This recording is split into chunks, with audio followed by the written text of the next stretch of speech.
Dice Pablo en 1 Corintios 15, 51, he aquí os digo un misterio. Ok, ¿cuál es el misterio? ¿Qué es lo que él nos quiere contar como novedad? Como algo que nunca se había revelado, como algo que nunca se había dicho. Lo dice a continuación. El misterio consiste en que no todos dormiremos. Es decir, no todo el mundo va a morir. Dormir, morir, es igual. Pero todos seremos transformados. Vamos a leer después unos versículos adelante para que entendamos en qué consiste esa metamorfosis o esa transformación. Pero dice que ese cambio, esa transformación se producirá en un momento, en un abrir y cerrar de ojos. Y da un dato que ya lo hemos dado en anteriores clases, a la final trompeta. Y yo, perdonen que insista, ese dato tiene todo nuestro respeto, porque no vamos a cuestionar el por qué Pablo dijo a la final trompeta y no dijo... Bueno, es que eso fue lo que él quiso decir y eso es lo que está escrito en todas las Biblias del mundo. Esta transformación, este cambio será instantáneo en un momento y un abrir y cerrar de ojos. ¿Cuándo? A la final trompeta. Se tocará la trompeta, se tocará la trompeta. Alguien decía el otro día, pero bueno, la Biblia dice en Tesalonicense que cuando Cristo venga, vendrá con voz de trompeta. Una cosa es como voz de trompeta y otra cosa dice que se tocará la trompeta. Y donde se tocan las trompetas en el Nuevo Testamento es única y exclusivamente en el libro del Apocalipsis. Yo sé que en el Antiguo Testamento estaban los shofar, que son los cuernos de carnero o de antílope que se tocaban para cosas puntuales, y estaban dos trompetas de plata que se tocaban para convocatorias, etcétera, etcétera. Pero donde únicamente se tocan trompetas en el Nuevo Testamento es en el libro del Apocalipsis, y concretamente hay 7, que hoy, por cierto, las vamos a leer. Entonces Pablo nos da un dato muy interesante, dice, a la final trompeta, se tocará la trompeta y los muertos serán resucitados incorruptibles. Y nosotros seremos transformados. Aquí hay dos grupos de personas, los que ya están muertos y los que estén vivos en el momento en el que se toque esa trompeta. Los que están muertos resucitarán. Esa es la primera resurrección, ¿vale? Porque hay dos resurrecciones que se mencionan en la Biblia. Una que es esta y la segunda resurrección que se produce al final del milenio. ¿Vale? Después de los 1000 años de era mesiánica, resucitarán todos los que no han resucitado, es decir, todos los inconversos de toda la historia de la humanidad, desde Génesis hasta el momento en el que ocurra ese acontecimiento. Dos resurrecciones, una para vida y una para muerte, ¿vale? Pero esta que está mencionando Pablo en 1 Corintios capítulo 15 es la primera resurrección, la de los muertos en Cristo. Y ahora da una serie de explicaciones muy interesantes. Vamos a leerla, versículo 53. Porque es necesario que esto corruptible se vista de incorrupción y esto mortal se vista de inmortalidad. Cuando el hombre fue creado en un principio, el hombre fue creado con la capacidad de no morir, un ser inmortal, porque dice la Biblia que una de las consecuencias del pecado fue que el hombre pasó de ser un ser inmortal a ser un hombre mortal. Si perdió la inmortalidad. El día que pecares, pereceréis. Os convertiréis en seres mortales. Ese don, ese regalo, eso que era realmente extraordinario, que se perdió en el jardín del Edén, se vuelve a recuperar con la resurrección a través de Cristo. El hombre vuelve a recuperar la incorrupción, el hombre recupera la inmortalidad. Y entonces el verso 54 añade, cuando esto corruptible se haya vestido de incorrupción y esto mortal se haya vestido de inmortalidad, entonces se cumplirá la palabra que está escrita, aquí dice sorbida, en otras versiones dice vencida es la muerte con victoria. Eso lo dice en Isaías 25:8. ¿Vale? Pablo cita el texto de Isaías 25:8, vencida es la muerte en victoria. ¿Dónde está, oh muerte, tu aguijón? ¿Dónde, oh sepulcro, tu victoria? Ya que el aguijón de la muerte es el pecado y el poder del pecado es la ley. Entonces, este acontecimiento que se nos relata aquí es lo que conocemos con el nombre de rapto, arrebatamiento, traslación. Es decir, son diferentes términos para definir la misma cuestión. La iglesia va a ser arrebatada, la iglesia va a ser raptada, la iglesia va a ser trasladada. Póngale el adjetivo que más le guste. No vamos a estar discutiendo ahora cuál es la palabra más correcta, porque todas hacen referencia al mismo hecho, al mismo acontecimiento, ¿vale? Entonces, los que murieron en Cristo, los que murieron con su fe, mirando hacia adelante, esperando al Mesías, y los que murieron en Cristo, son los primeros que resucitan. Y en un momento y en un abrir y cerrar de ojos, los que estén vivos en ese momento serán juntamente con ellos arrebatados para recibir al Señor en el aire. Eso es el arrebatamiento. Entonces yo he puesto aquí en la pizarra, digamos, una serie de palabras o de frases o de datos para tener en cuenta. Hemos dicho que la gran tribulación se divide en dos periodos del mismo tiempo, 3 años y medio, 3 años y medio, o 42 meses, o 1260 días cada bloque, ¿vale? El libro de Apocalipsis nos explica muy claramente lo que va a ocurrir en la primera parte y en la segunda parte de lo que llamamos gran tribulación, que va de menos a más, ¿vale? Empieza con los 7 sellos, y ahí es donde aparecen los famosos 4 caballos que van cambiando de color. Yo quiero que leamos hoy directamente de la Biblia la información. Cuando terminan esos juicios sobre la tierra, vienen otros 7 más, que dice que son como toques de trompeta, ¿vale? Cuando se tocaba la trompeta era para estar atento a algo que se va a decir o a algo que se va a hacer. Entonces, esos toques de trompeta simbolizan o representan 7 juicios más todavía, más fuertes que los 7 anteriores. Y todo eso es en la primera parte de lo que conocemos como la gran tribulación. Más cosas que están sucediendo durante esa etapa. Pues la manifestación del anticristo, también la manifestación del falso profeta, de los 2 testigos, de los cuales hablaremos cuando leamos el capítulo 11 del Apocalipsis. 144.000 judíos son marcados de una forma especial durante la primera parte de la gran tribulación. Puse aquí también la reconstrucción del templo de Jerusalén, ¿vale? El templo de Jerusalén se reconstruye en la primera parte de la gran tribulación. Sí, hay muchas cosas que tenemos que saber clasificarlas. ¿Cuándo ocurren? ¿Antes, en la primera parte o en la segunda parte? Ahora, volviendo al texto de Apocalipsis, de Primera de Corintios capítulo 15, me ha llamado mucho la atención algo que yo leía en el día de hoy y se lo quería compartir a todos ustedes. Primera de Corintios capítulo 15, ¿verdad? Nos habla del arrebatamiento y nos habla de la primera resurrección. Pero si vamos al libro del Apocalipsis, ¿vale? Vamos a ir al último libro del Nuevo Testamento, al libro del Apocalipsis. Hay un versículo que yo leía hoy muy interesante, y es el capítulo 10. Capítulo 10. Vamos a leer a partir del versículo 6. Dice así. Dice que bueno, que un ángel, si arrancamos del versículo 5, Apocalipsis 10:5, y el ángel que vi en pie sobre el mar y sobre la tierra levantó su mano al cielo y juró por el que vive por los siglos de los siglos, que creó el cielo y las cosas que están en él, y la tierra y las cosas que están en ella, y el mar y las cosas que están en él, que el tiempo no sería más. Fíjense, aquí hay un ángel que está levantando la mano y está jurando, y está diciendo, está haciendo esta declaración. Pero miren lo que dice el versículo 7, muy interesante. Apocalipsis 10:7. Sino que en los días de la voz del séptimo ángel, cuando él comience a tocar la trompeta, el misterio de Dios se consumará, como él lo anunció a sus siervos, los profetas. Yo quiero que ahora disfruten con esto que vamos a ver, que es para mí tremendamente interesante.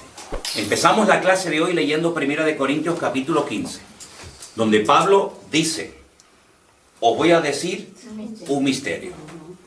Y él dice en qué consiste ese misterio o ese secreto revelado. Ahora en el Apocalipsis vuelve a aparecer la palabra misterio y dice, en los días de la voz del séptimo ángel, no del primero, no del segundo, no del tercero, no. En los días del séptimo ángel, cuando él comience a tocar la trompeta, el séptimo ángel es el séptimo que toca la última trompeta, el misterio de Dios se consumará. ¿Y qué misterio es? Ya lo hemos leído. Ya leímos el misterio, 1 Corintios capítulo 15. Bueno, pues cuando el séptimo ángel esté tocando la séptima trompeta, el misterio de Dios se consumirá, se llevará a cabo, como Él lo anunció a sus siervos, los profetas. Claro, uno dice, es decir, que esto ya lo había anunciado el Señor a su pueblo, a su gente, a través de los profetas. ¿Dónde lo anunció? Bueno, el Apocalipsis, si me permiten la expresión, del Antiguo Testamento es el libro de Daniel. Entonces, tienen la página de Apocalipsis 10 abierta, ¿verdad? Sí. Y la 1 Corintios 15 ya la hemos leído. Vamos a Daniel 12:7.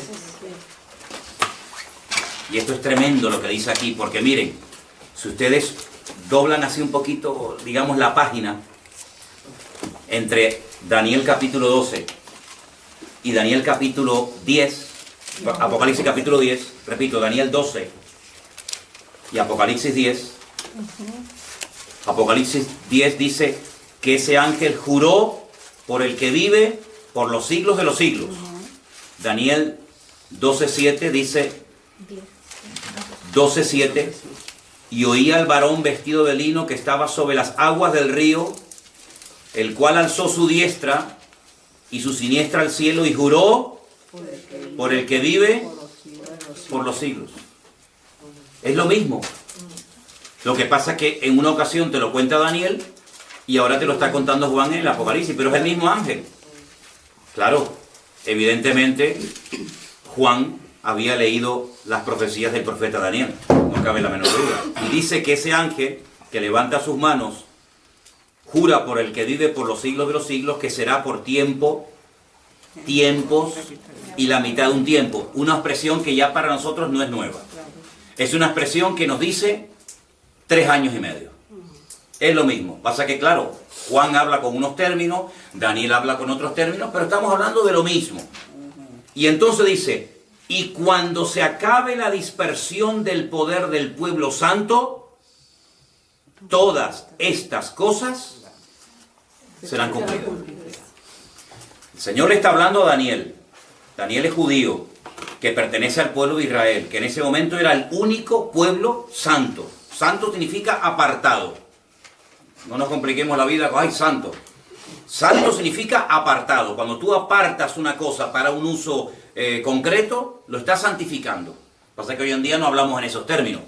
Pero realmente cuando decimos, no, es que los cristianos somos santos. Hombre, vamos a ver, somos santos no porque seamos las mejores personas del mundo. Somos santos porque Dios nos ha apartado para que vivamos una vida diferente para Él. Por eso ahora uno puede entender cuando el apóstol Pablo le escribía a los santos de Corinto, a los santos de otra congregación, y dice, ¿pero cómo emplea la palabra santo? Bueno, pues porque la palabra santo siempre ha significado apartado, escogido. Y entonces les escribo, en vez de decir a los cristianos de Corinto, les escribo a los que se han apartado del mundo, a los santos, para servir y glorificar al Señor. Es lo mismo. Pasa que eso es una terminología que no es muy común hoy en día, pero que nosotros al leer la Biblia tenemos que dominarla, tenemos que conocerla, porque si no nos quedamos como diciendo, uy, ¿cómo que los santos? Aquí él escribía estatuas, imágenes, por el contexto católico del cual procede la mayoría de la gente. Pero Daniel nunca fue católico. Daniel sabía que el pueblo santo era el pueblo de Israel, porque era el único pueblo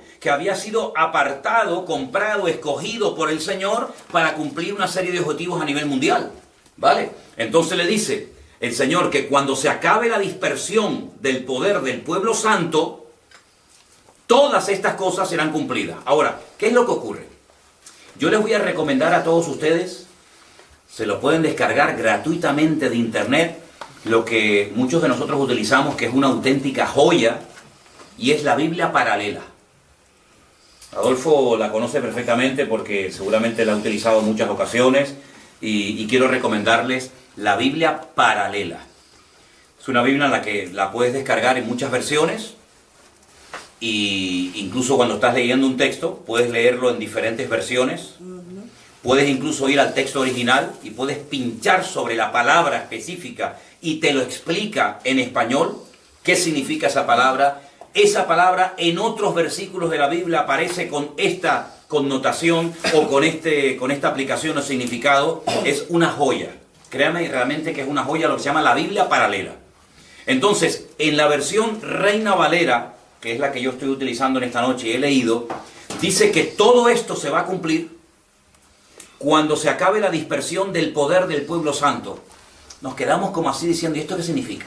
Entonces, yo voy a leerles en esta noche, en esta versión, que seguramente algunos de ustedes han visto o conocen, se llama Biblia en hebreo español. Vienen 2 tomos, ¿vale? Viene un tomo para unos libros de la Biblia y otro tomo para el resto de los libros del Antiguo Testamento, ¿vale? Entonces, en esta versión, en Daniel 12:7, dice, en la última parte, una vez que él jura por el que vive eternamente, dice, cuando se haya cesado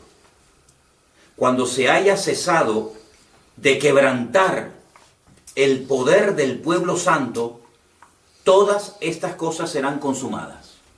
Cuando haya cesado de quebrantarse el poder del pueblo santo, la palabra ahí, sin embargo, ¿sabes la palabra yad? La palabra mano, ¿no? Que se traduce a veces también por poder, sobre quien se ha manifestado el brazo del Señor. Brazo es mucho más que un miembro del cuerpo humano, es sinónimo de poder, ¿verdad? Bueno, en este caso, en el versículo 7 de Daniel 12 aparece la palabra yad, que es la palabra mano.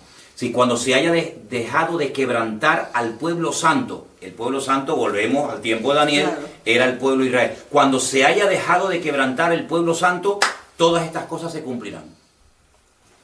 Entonces, eso es lo que nos dice Daniel. Y lo que nos dice Apocalipsis es que cuando se toque la última trompeta, cuando suene el sonido de la última trompeta, el misterio de Dios se cumplirá. Claro, no hay contradicción entre lo que dice Daniel y lo que dice Juan. Ambos se complementan. Te da unos datos Daniel que Juan no te da, pero Juan te da una información que Daniel no te da. Entonces, como hay una regla de la hermenéutica es una materia que se estudia, la hemos dado aquí en la iglesia en varias ocasiones, que consiste en la interpretación correcta de los textos bíblicos. Si usted no puede interpretar la Biblia como usted le dé la gana, si hay unas reglas, hay unas normas, y eso se estudia en hermenéutica. Y una de las muchas reglas de la hermenéutica dice que la Biblia se interpreta a sí misma. Es decir, como la Biblia fue escrita por más de 40 personas diferentes, en épocas distintas y en idiomas diferentes y en lugares diferentes, puede ser, como estamos viendo en esta noche, que usted lea a Daniel, que vivía en Babilonia y escribía entre el hebreo y el arameo, que te dé una información que luego Juan, que vive en la época del primer siglo de la era cristiana, que conoció personalmente a Cristo, que está desterrado en la isla de Patmos, vive en Europa, él te esté hablando en unos términos y te emplee o te dé una información diferente a la que te da Daniel. Pero repito, no se contradicen, sino que se complementan. Esto es como cuando tú compras un rompecabezas, un puzzle. Un puzzle de 1500 piezas. Y claro, tú las sueltas todas encima de la mesa y eso es un desorden. Tú no entiendes, tú no ves nada. Pero hay un dibujito, generalmente en la tapa, en la cajita, donde sale el paisaje, o el barco, o el animalito, o lo que sea. Entonces usted lo que tiene que hacer es buscar cada pieza y poner cada una en su sitio. De las 1500 piezas, ¿cuál es la más importante? Todas son importantes. Lo que pasa es que cada una va en su respectivo lugar. Entonces la Biblia es como un gran rompecabezas, donde en Daniel te da una información, en Ezequiel te da otra, en Apocalipsis te da otra, y usted lo que tiene que hacer, y gracias a Dios que tenemos nosotros toda la Biblia, Por eso hay cosas que Daniel escribía que él no entendía. Porque claro, él no tenía el Apocalipsis, él no tenía la revelación de Jesucristo, él no tenía todo el Nuevo Testamento. Pero nosotros somos privilegiados porque tengo todo lo que Dios ha revelado, toda la información que Dios ha dado a conocer, la tenemos en un libro llamado Biblia, que significa colección de libros, de ahí viene la palabra biblioteca, ¿verdad? Entonces yo tengo toda la información, de tal manera que digo, bueno, es que con lo que Daniel dice no me llega, si me faltan datos, váyase al Apocalipsis y los encuentra. Con lo que me dice Juan, hay cosas que no entiendo. Por ejemplo, el otro día, cuando hablamos de león, con alas, de leopardo, ¿esto qué cosa es? Váyase usted a Daniel, y cuando entienda la visión de Daniel y el sueño de Nabucodonosor, vas a poder entender lo que te dice Juan en el Apocalipsis. Entonces, es una maravilla el poder tener todos esos libros, todos esos datos en un solo tomo en la Biblia, y a través de ellos podemos sacar conclusiones concretas. Evidentemente, Daniel no tenía toda la información que tú y yo en esta tarde, en este lugar, sí ya tenemos. Y entonces, cuando vamos al Nuevo Testamento, y a través de la pluma de Pablo, a través de los escritos de Juan, uno dice, oye, pues todo esto se va a cumplir, que ya lo sabíamos, ya en el Antiguo Testamento ya sabíamos todo eso, pero nos faltaban datos. Y un dato muy importante es que este misterio se va a consumar, se va a realizar cuando comience a oírse la voz del séptimo ángel tocando la última trompeta. Y esos son datos que nosotros no hemos puesto, son datos que están ahí en la Biblia hace miles de años. Nosotros simplemente lo que estamos haciendo es leerlos y de esa manera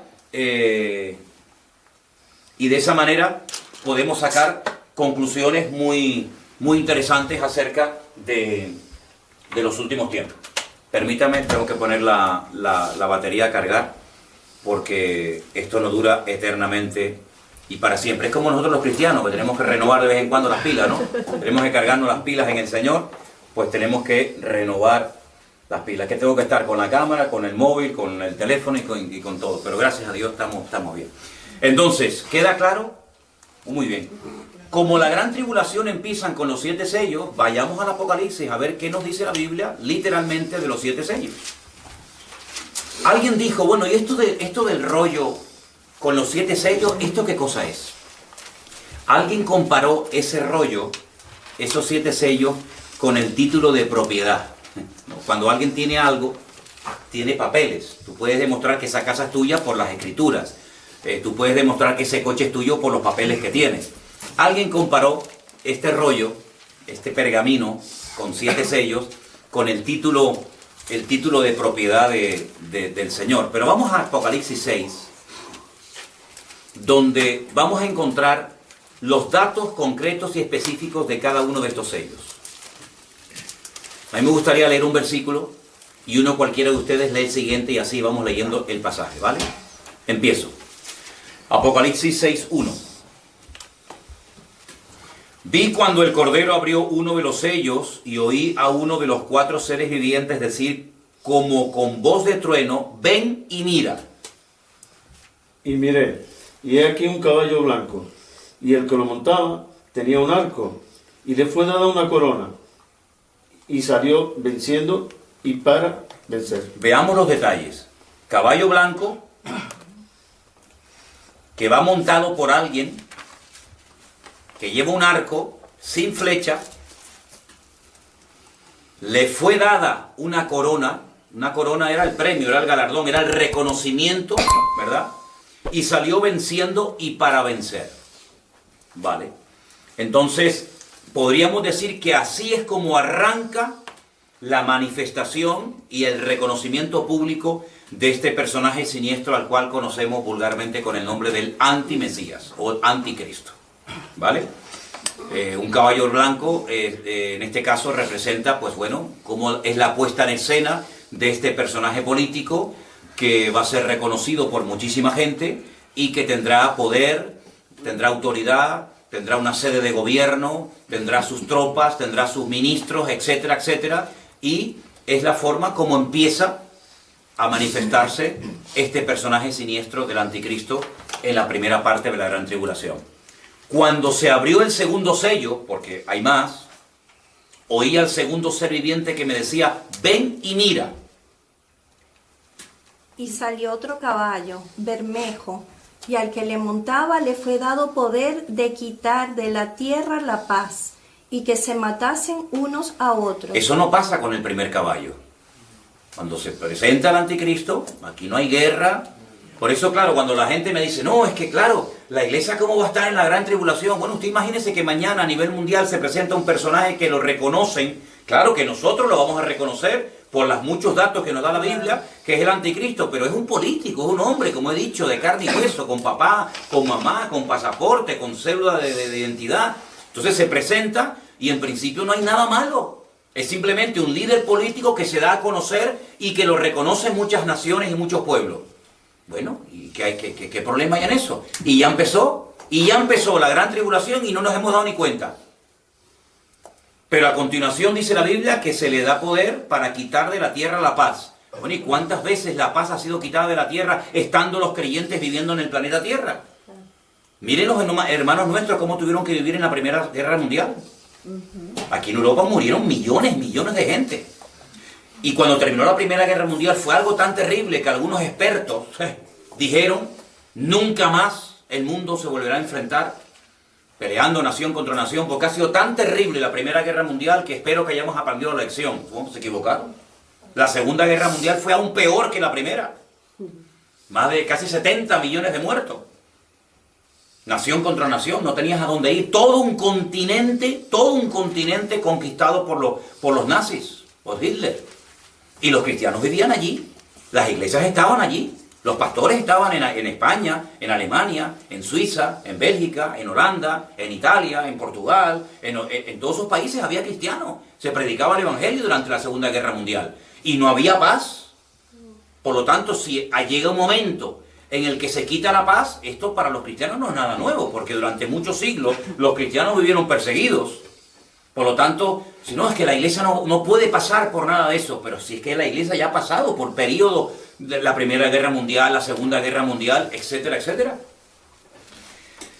Cuando se abrió el tercer sello, oí al tercer ser viviente que decía, ven y mira, y miré, y aquí un caballo negro. ¿Se dan cuenta cómo el caballo va cambiando de color? Es como diciéndonos, a través del caballo yo te estoy hablando de cómo va cambiando la situación mundial. Y el que lo montaba tenía una balanza en la mano. Versículo 6. Y oí una voz de en medio de los 4 seres vivientes que decía, 2 libras de trigo por 1 denario y 6 libras de cebada por 1 denario, pero no dañes el aceite ni el vino. ¿Ustedes se acuerdan en la parábola de la viña? A la gente que fue a trabajar todo un día al campo, se le pagó al final del día 1 denario. Si 1 denario era lo que se le pagaba a un jornalero por trabajar un día. Y aquí dice, claro, yo le voy a pedir a los hermanos cubanos, porque en Europa esto no existe.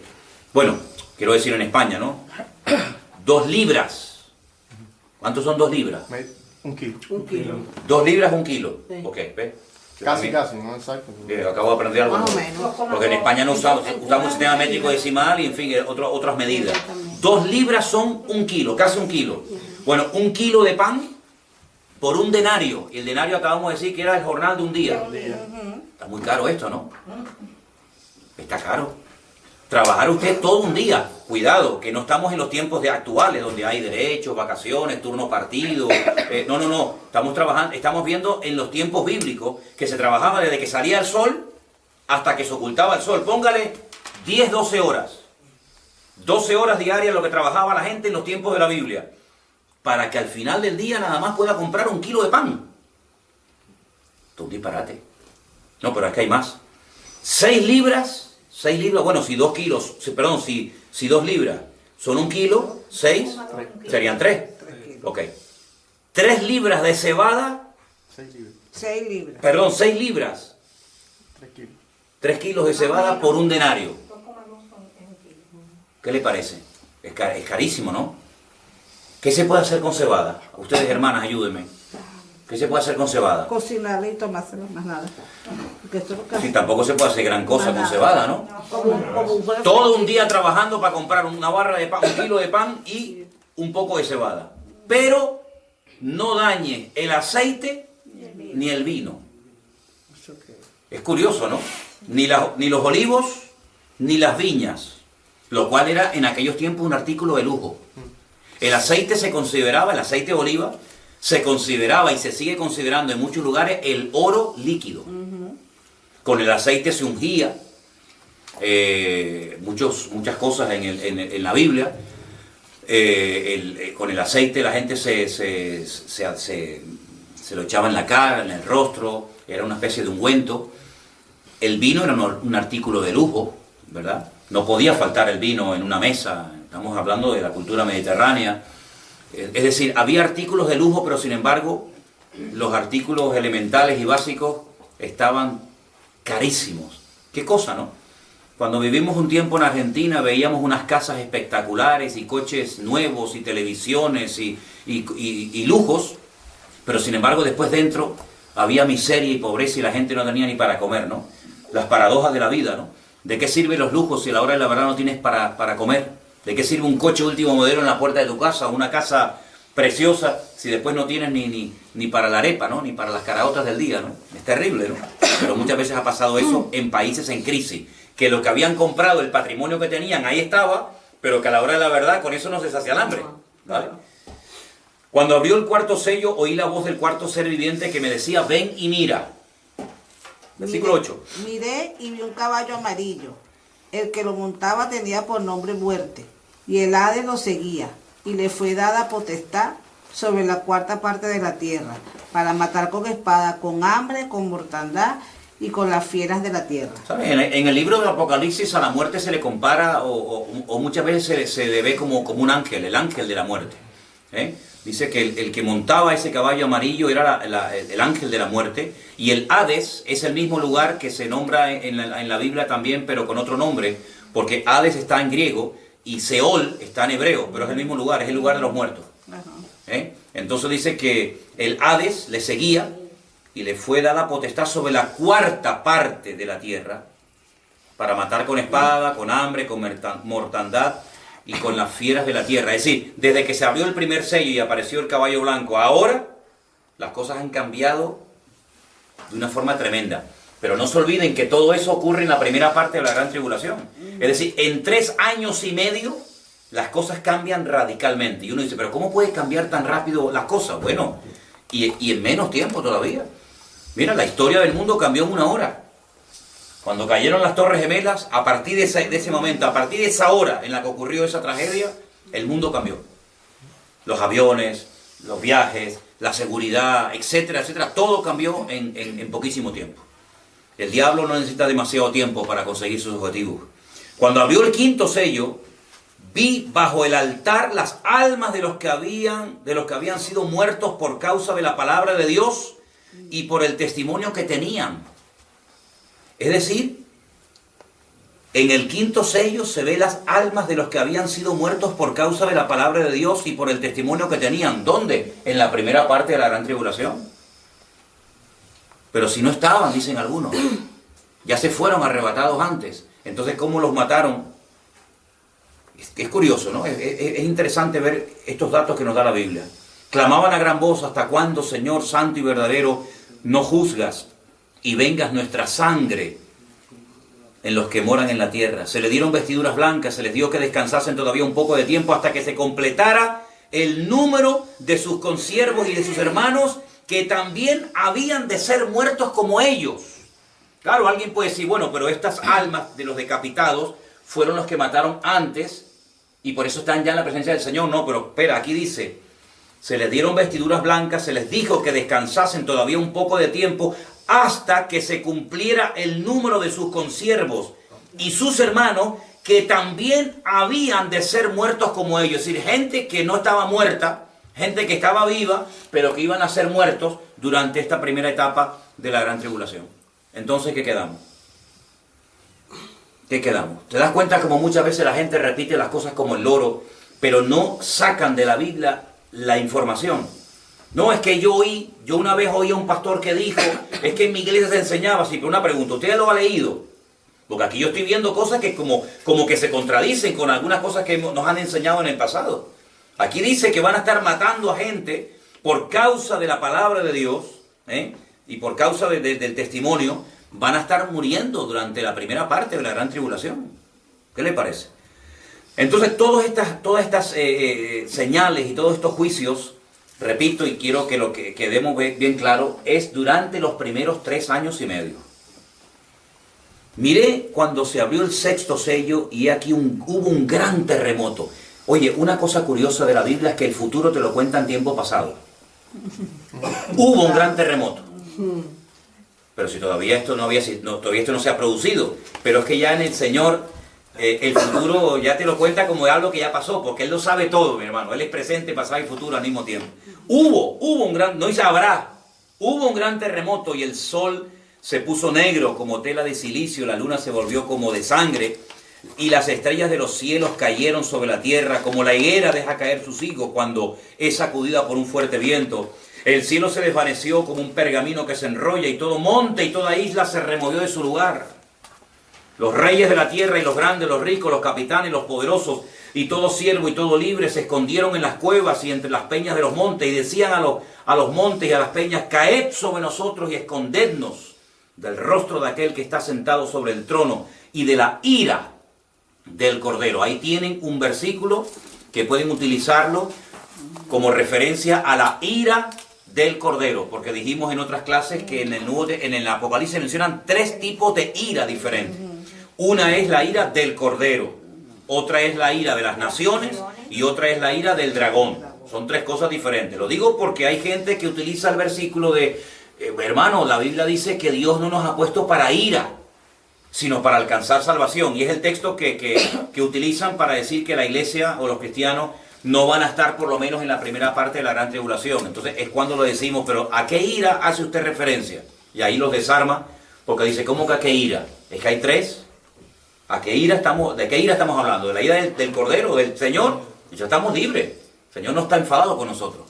Pero la iglesia está exenta de la ira de las naciones. ¿Cuántos cristianos en este momento, en este día, habrán muerto por el Señor? Por naciones impías que le han dado la espalda al Señor. ¿Cuántos hermanos nuestros mueren cada año? Por la ira de las naciones, por la ira del dragón o de Satanás. Incontables.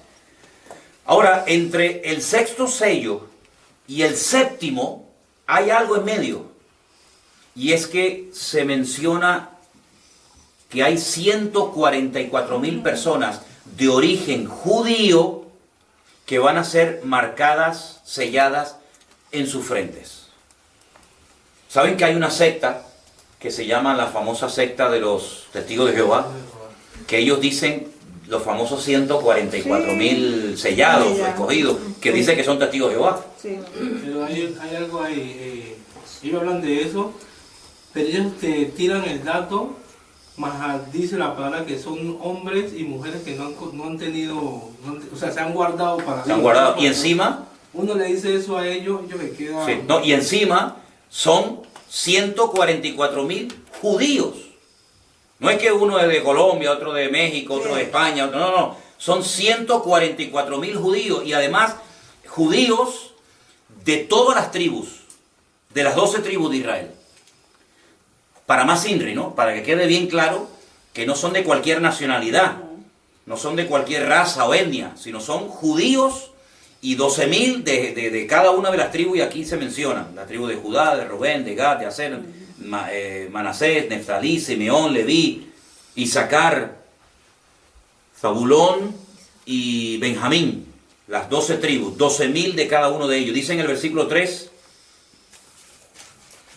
que no se le haga daño a la tierra, ni al mar, ni a los árboles, hasta que hayamos sellado en sus frentes a los siervos de nuestro Dios. Y oí el número de los sellados, 144,000 sellados de todas las tribus de los hijos de Israel.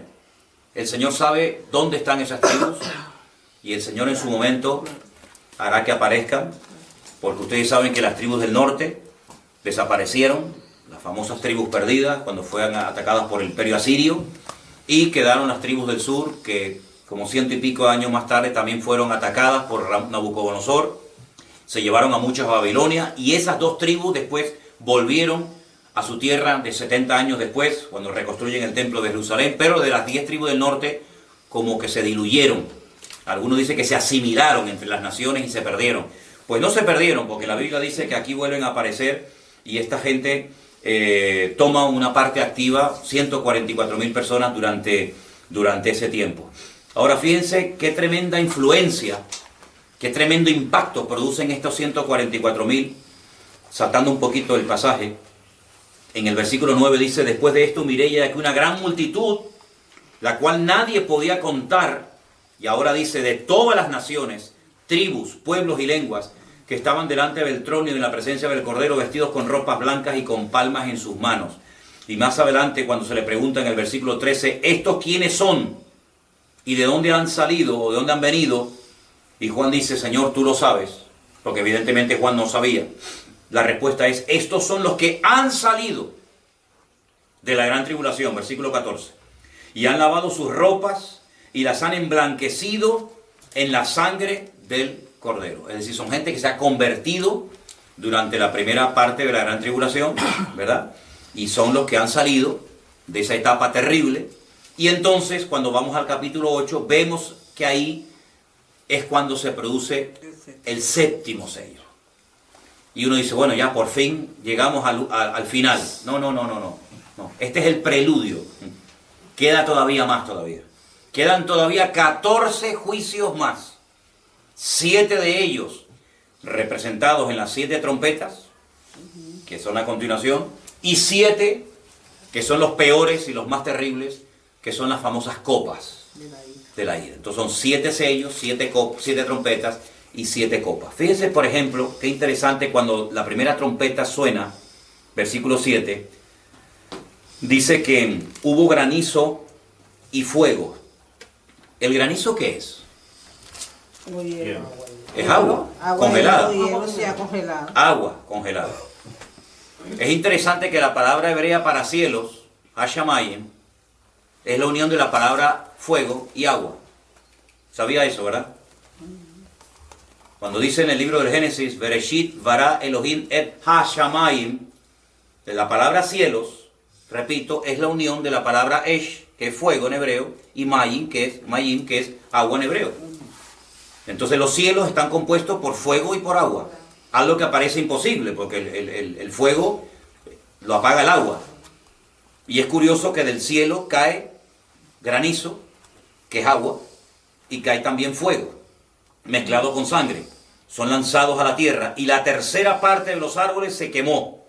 Y se quemó toda la hierba verde. Ahora, yo les animo a que ustedes hagan una comparación entre las plagas de Egipto y los castigos que estamos viendo en el libro del Apocalipsis. Porque podemos trazar como una especie de paralelismo entre cómo trató Dios con los egipcios en el tiempo de Moisés y cómo va a tratar con la tierra en los últimos tiempos. Podríamos decir que en cierto sentido es como una repetición de la historia. Lo que pasa es que en vez de pelear contra Faraón, en aquel caso, que era el objetivo, en este caso es una guerra entre Dios y Satanás. Así de claro. A lo largo de la historia, la luz y las tinieblas, el bien y el mal, siempre se han enfrentado, pero a través de los políticos. El mundo de las tinieblas siempre ha tenido sus instrumentos políticos y digamos que Dios, entre comillas, también ha tenido sus instrumentos y se han enfrentado en batallas y en campos de batalla.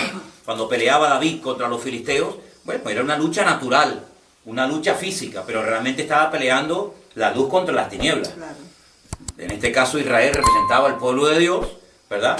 Israel era un tipo del Mesías y los filisteos, los amorreos, los hititas, etcétera, etcétera, eran los enemigos naturales que en ese momento tenía el pueblo de Dios. Pero en el Nuevo Testamento, y sobre todo en la parte de la gran tribulación, se vuelve a enfrentar la luz con las tinieblas, o Dios contra Satanás, pero en este caso, abiertamente, ¿vale?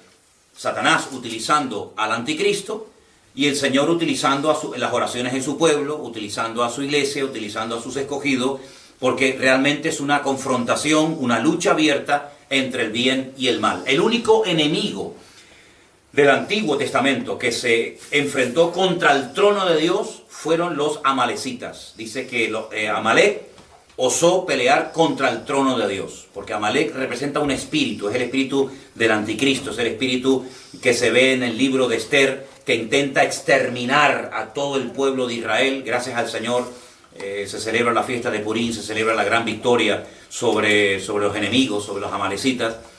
Enemigos que tenían que haber sido destruidos con el primer rey de Israel, cuando Saúl recibió la orden de destruir a los amalecitas, no lo hizo, y siglos más tarde o tiempo más tarde, en la época de la reina Esther, pues vemos que lamentablemente se vuelve otra vez a producir la batalla. Entonces vemos cómo el ataque siempre es contra el pueblo de Dios y contra el Dios del pueblo, siempre, siempre, siempre, de una manera u otra. Entonces vemos que en la primera trompeta se produce esto. La segunda trompeta, versículo 8, ¿alguien lo puede leer? Estamos en el 8 del libro de Génesis, por favor. Perdón. Apocalipsis. El segundo ángel tocó la trompeta y como una gran montaña ardiente en fuego fue precipitada en el mar, y la tercera parte del mar se convirtió en sangre. Entonces en la primera toque de trompeta son los árboles y es la hierba verde la que es afectada. En la segunda parte es el mar, el que también automáticamente es afectado. Entonces ya, fíjense, vayan sumando las cosas que van cambiando. Murió la tercera parte de los seres vivientes que estaban en el mar, y la tercera parte de las naves fue destruida. Así va a ser algo tremendo.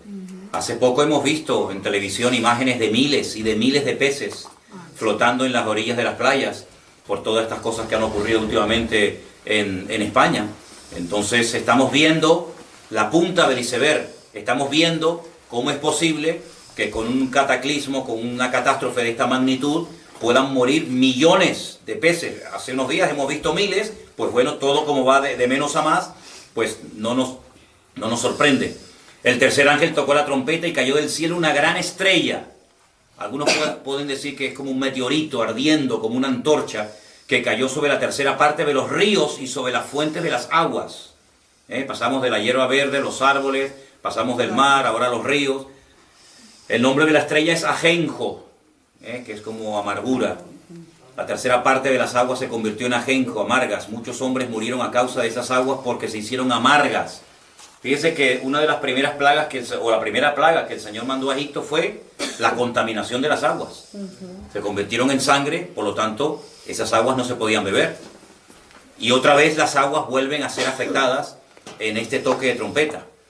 Versículo 12, alguien que lo lea, por favor.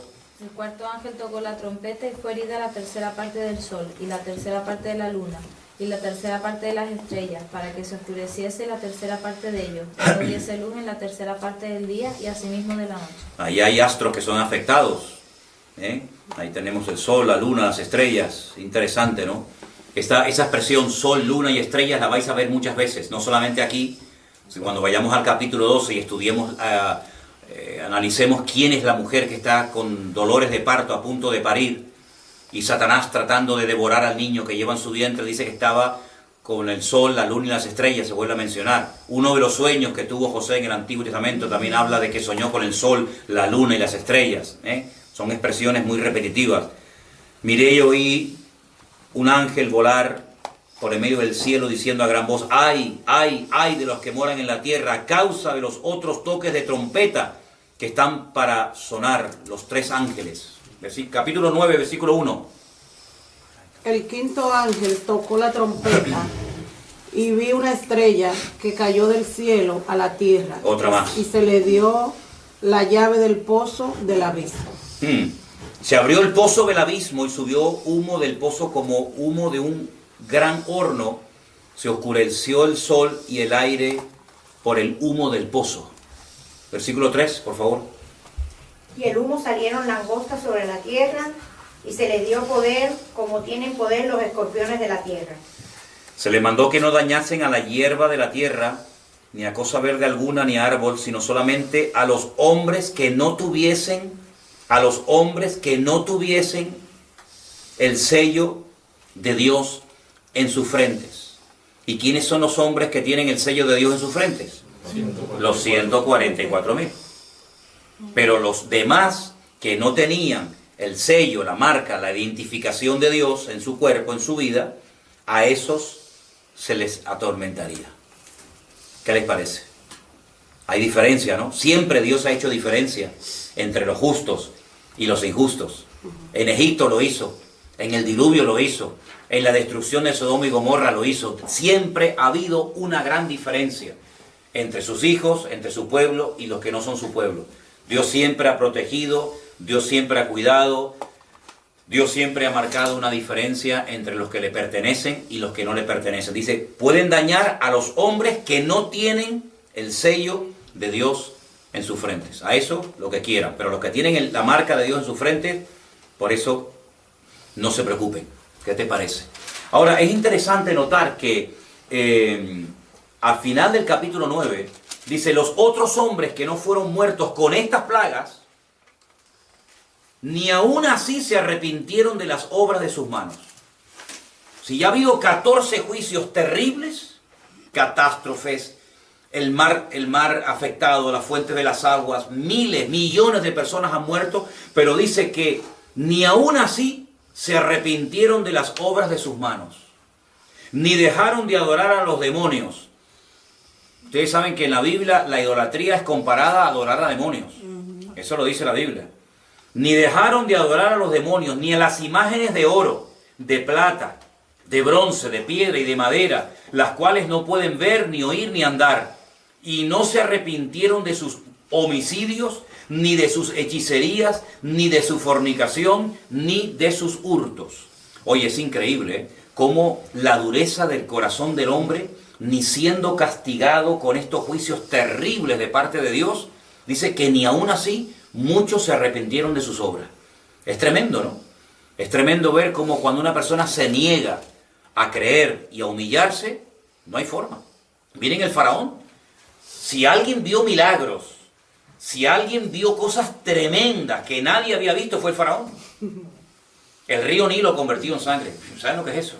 El río más largo del mundo. Por lo menos en la parte de Egipto, sangre. Ranas en la cama que le entraban por todas las habitaciones. Nada. Piojo, muerte de los primogénitos, granizo, muerte del ganado, úlceras, moscas. Endureció su corazón de tal manera que no había forma de reconocer que el Dios de los hebreos, el Dios de Israel, era el Dios vivo y el Dios verdadero. ¿Qué te parece? Entonces, la voluntad del hombre no es anulada ni siquiera después de la conversión. Cuando la persona se convierte, Dios no lo robotiza. Dios no anula la voluntad de la persona, del individuo, sino que la persona tiene voluntad propia. Y en este caso la voluntad individual de estas personas es que no nos vamos a arrepentir ni viendo castigos, ni siendo perjudicados con estas plagas o epidemias o castigos. No se quisieron arrepentir de todo lo que ahí se menciona. Siguieron adorando imágenes, siguieron con sus hechicerías, con su fornicación, con su libertinaje. Tremendo, ¿no? Tremendo. Pero si creen los hombres, o incluso ustedes, que ya Dios va a decir, bueno, vale, no se quieren arrepentir, paro. No, todavía queda lo peor. Todavía queda la segunda parte de la gran tribulación, que es tremenda. Ahora, durante la primera parte de la gran tribulación, los 144.000 van a estar predicando junto con los dos testigos, capítulo 11 del Apocalipsis, que hablaremos la próxima semana de estos dos personajes, que nadie te puede decir quiénes son. Se puede especular, se puede opinar, y no hay nada malo en eso. No hay nada malo en decir, oye, hubieron dos personajes de la antigüedad que, según nos cuenta la Biblia, no murieron. La Biblia dice que Enoc caminó con Dios y con Dios se fue. Y la Biblia presenta a Enoc en el Nuevo Testamento como un profeta, como un hombre que vio y habló y escribió de la segunda venida de Cristo. Quiero leerles unos versículos de una carta muy chiquitita, que es el penúltimo libro del Nuevo Testamento, que es la carta de Judas, para que ustedes vean lo que ahí se nos dice. Estamos en la carta de Judas, que solamente tiene, bueno, ni siquiera un capítulo, ¿no? Son como versículos sueltos. En el versículo 14 se nos habla de Enoc. Dice, de estos también profetizó Enoc, Lo curioso es que cuando tú vas al libro del Génesis, que es donde se ubica el personaje de Enoc, no lo vemos profetizando. Pero sin embargo, Judas dice que Enoc profetizó. Luego en el Nuevo Testamento, en la época del Nuevo Testamento, se sabía lo que profetizó Enoc. Bueno, hay un famoso libro apócrifo, ¿no?, que se llama el famoso libro de Enoc. Y dice que Enoc, que fue el séptimo, la séptima generación después de la de Adán, dijo: he aquí vino el Señor con sus santas decenas de millares. Esto no fue en la primera venida. El Señor no vino con sus santas decenas de millares en su primera venida. Luego Enoc, este personaje ancestral, antes de Abraham, antes de Moisés, antes de la ley, dice: vino el Señor con sus santas decenas de millares para hacer juicio contra todos y dejar convictos a todos los impíos de todas sus obras impías que han hecho impíamente y de todas las cosas duras que los pecadores impíos han hablado contra él. Esto lo dijo Enoc, y ese hombre no murió. Dice la Biblia que Dios lo arrebató, Dios se lo llevó. Y hay otro segundo personaje, que es el famoso profeta Elías, que dice la Biblia que fue arrebatado en vida. Un carro de fuego se lo llevó a la presencia del Señor, y son los dos únicos personajes de la historia que no experimentaron muerte. ¿Por qué se dice que puede ser Enoc y Elías esos dos testigos o dos predicadores que van a venir en la primera parte de la gran tribulación? Bueno, porque no murieron. Y como hay un versículo muy interesante que está en Hebreos 9:27, compróbenlo si no me equivoco, que dice: es necesario que todos los hombres mueran una sola vez y después de esto el juicio. Algunos dicen, bueno, pues si está establecido por Dios que todos los hombres mueran una sola vez y estos no murieron, y dice la Biblia que los matan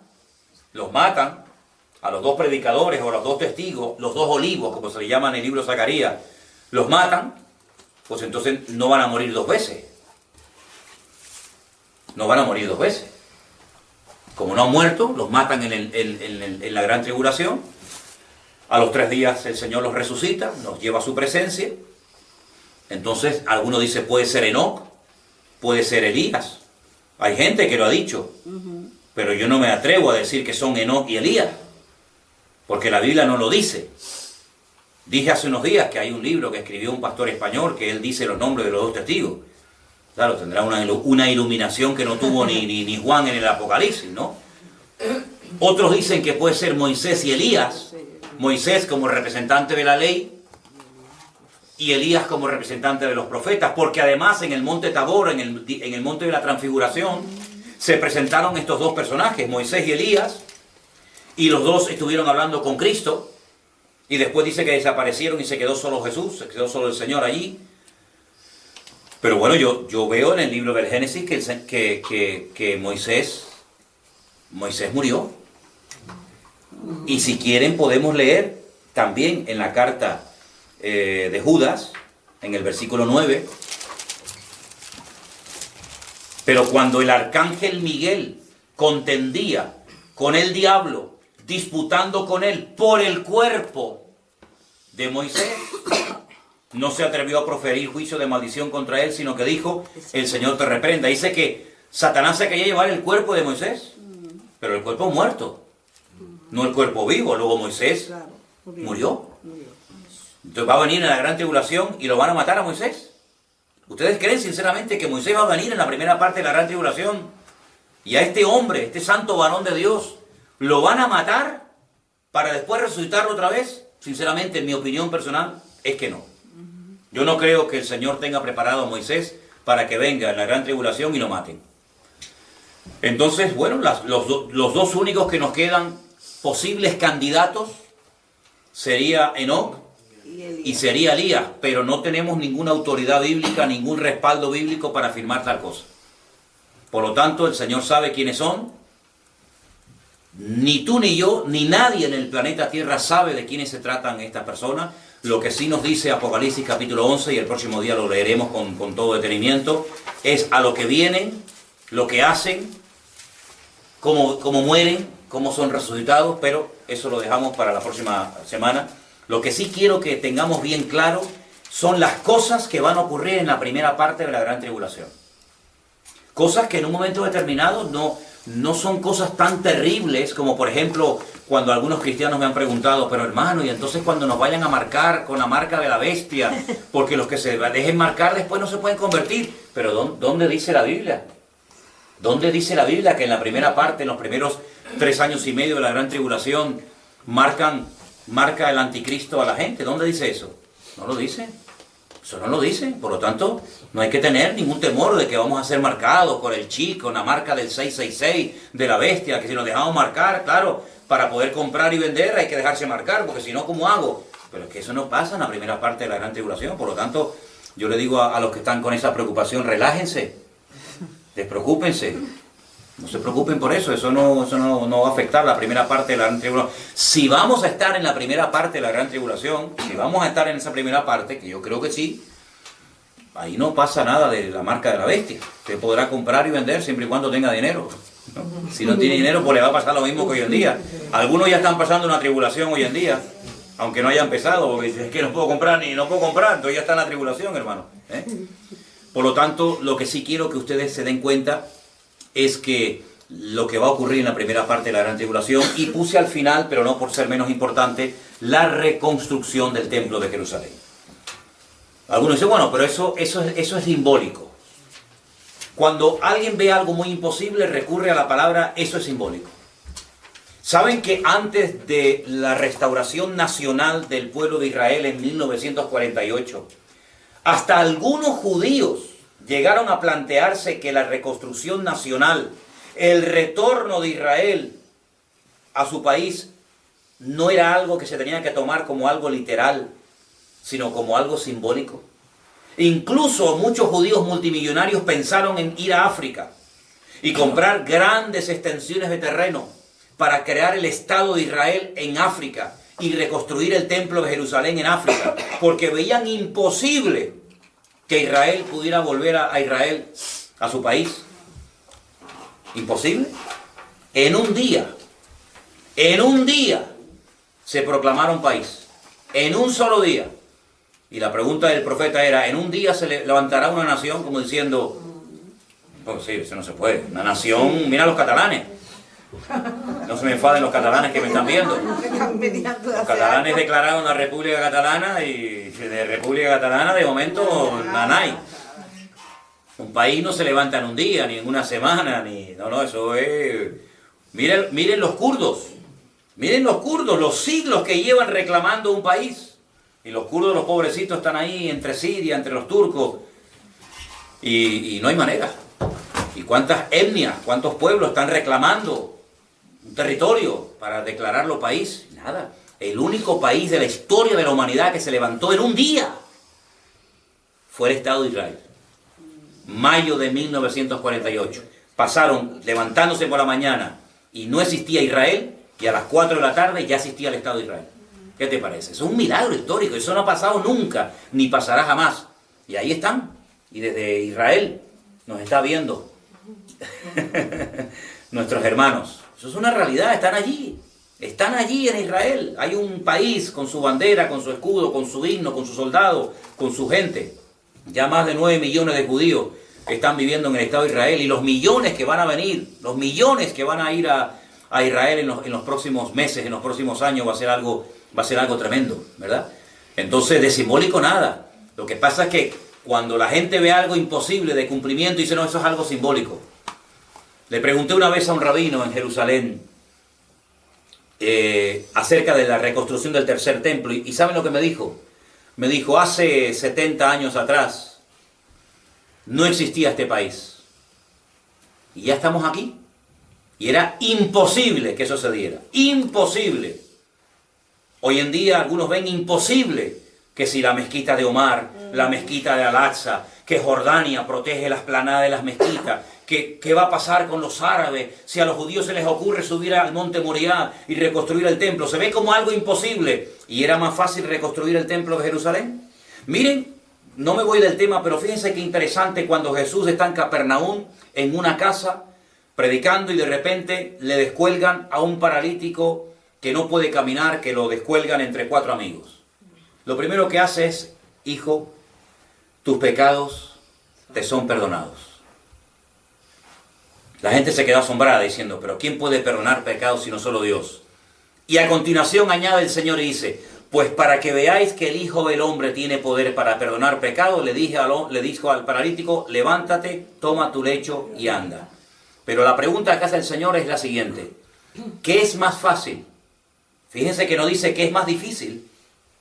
¿Qué es más fácil, perdonar pecados o levantar a un paralítico? Claro, si la pregunta fuera para nosotros, diríamos: bueno, pues si perdonar pecados es simplemente lanzar una frase. Pero el Señor, ¿qué es más fácil? No dijo que es más difícil. Para Dios no hay nada imposible. Para Dios la palabra imposible o difícil no existe. ¿Qué es más fácil? ¿Perdonar los pecados o sanarlo? Eso es lo que Dios va a hacer con el pueblo de Israel. Una restauración nacional, que ya se ha producido, y una restauración espectacular de tipo espiritual. Y eso es lo que nos habla en Ezequiel, cuando lo leamos en la próxima semana, de los huesos secos. Cómo se reconstruye, cómo se restaura nacionalmente Israel y cómo se restaura espiritualmente la nación de Israel. Entonces todo eso, muchas de esas cosas yo creo que nosotros vamos a tener el privilegio de poder verlas, y estamos comenzando a ver cosas realmente increíbles. Nosotros somos privilegiados porque podemos ir a Israel y ver que la primera parte de la profecía de la restauración nacional del país ya se ha cumplido. Muchos hermanos no lo vieron, Muchos pastores predicaban, pero nunca vieron eso. Nosotros, gracias a Dios, que hemos nacido después de 1948, podemos decir de que eso es una realidad. Por lo tanto, si ya se cumplió lo natural, no te quepa la menor duda de que lo espiritual también se va a producir. ¿De acuerdo? Así que por hoy damos por terminada la clase.